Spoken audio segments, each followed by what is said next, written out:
I found out my husband was planning to marry his own mother for a green card the same night he told me he wanted an open relationship.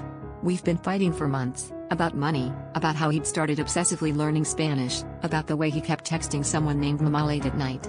I thought maybe he was cheating. I never expected the truth to be so much worse. He sat across from me, eyes wild, ranting about how his future depended on this, how I should understand that love and marriage weren't always the same thing. He called it survival. I called it betrayal. He swore it was just paperwork, but I saw the way he looked at her, like she was his savior, not just his mother. The worst part was how calm she was about it, how she smiled and told me I'd never understand what family meant. The next morning, he packed a suitcase and left without saying goodbye. 2 days later, a mutual friend sent me a photo of their courthouse wedding, my husband standing beside her, hand on her back, looking more alive than he'd ever looked with me.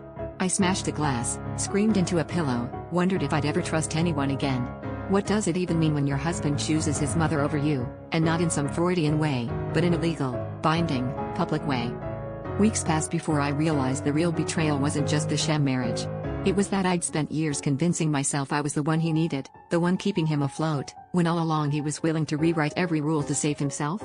I'm left asking if love is ever really enough, or if sometimes family, the one you're born into or the one you create, is the only thing that matters, no matter how twisted it gets.